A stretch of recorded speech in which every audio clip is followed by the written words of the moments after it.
2 दिवसांपूर्वी भगवानगडाचे महंत नामदेव महाराज शास्त्री यांनी केलेल्या वक्तव्यानं संपूर्ण महाराष्ट्रातील समाजकारण ढवळून निघालं। भगवानगड हे लाखो भाविकांचं श्रद्धास्थान।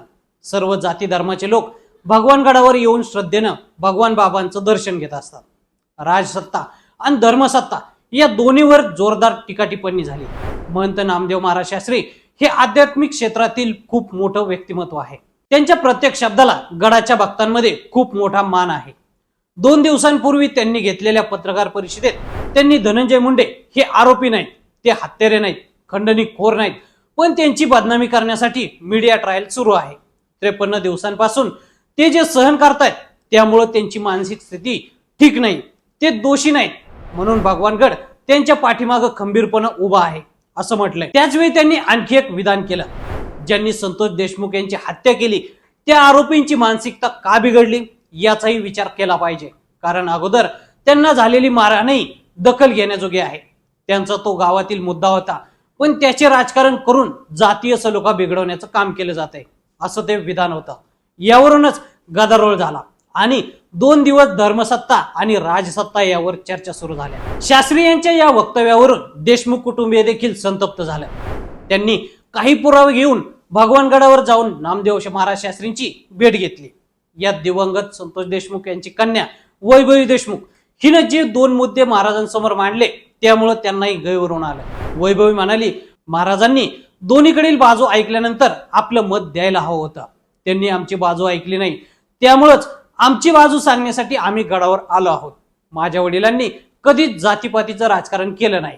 ज्या घटनेमुळे त्यांची हत्या झाली ती घटना म्हणजे एका दलित व्यक्तीला वाचवण्यासाठी ते आवदा प्रकल्पावर गेले होते। गावचे सरपंच म्हणून त्यांनी जबाबदारीने आपलं कर्तव्य पार पाडलं। दुसरं, आमच्या शेतात काम करणारं कुटुंब हे वंजारी समाजाचं आहे, त्यांच्यासोबत आमचा सलोखा आहे। गावात जातीपातीचं राजकारण नाही, आम्ही कधी जात मानली नाही। काही जण आरोपींना वाचवण्यासाठी जातीपातीवर हा सगळा विषय घेऊन जात आहेत, पण आम्हाला त्याच्याशी काही देणं घेणं नाही। आमच्या वडिलांना न्याय मिळावा यासाठी आमची लढाई सुरू आहे।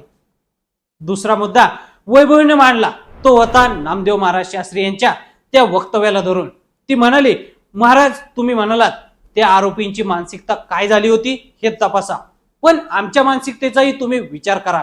माझ्या वडिलांनी त्यांना 1 चापटी मारली होती, तर त्यांनी 10 मारल्या असत्या तर आमचे वडील आज जिवंत राहिले असते, पण त्या गुन्हेगारांनी त्यांच्या अंगावर 1 इंच अशी जागा ठेवली नाही की जिथं जखम नव्हती। जेव्हा माझ्या वडिलांच्या अस्थींचं विसर्जन करण्यात आलं त्यावेळी अस्थींमध्ये केवळ 3 हाडं सापडली। मग सांगा आमची मानसिकता काय झाली असेल। नामदेव महाराज शास्त्रींच्या समोरच वैभवीनं डोळ्यात पाणी आणत सांगितलेल्या या घटनेमुळे नामदेव महाराज शास्त्री गैरवरले। त्यांनी तिच्या डोक्यावर हात ठेवत मी देशमुख कुटुंबियांच्या पाठीशी ठामपणे उभा आहे असं ते म्हणाले। याच वेळी त्यांनी आपल्या बोलण्याचा चुकीचा अर्थ काढला गेला। संतोष देशमुख हत्या प्रकरणातील गुन्हेगारांना आपलं समर्थन असू शकत नाही, त्यांना कठोर शिक्षा व्हावी अशीच आपली भूमिका असल्याचंही ते म्हणाले। सोबतच देशमुख कुटुंबियांना गडातर्फे मदतही दिली।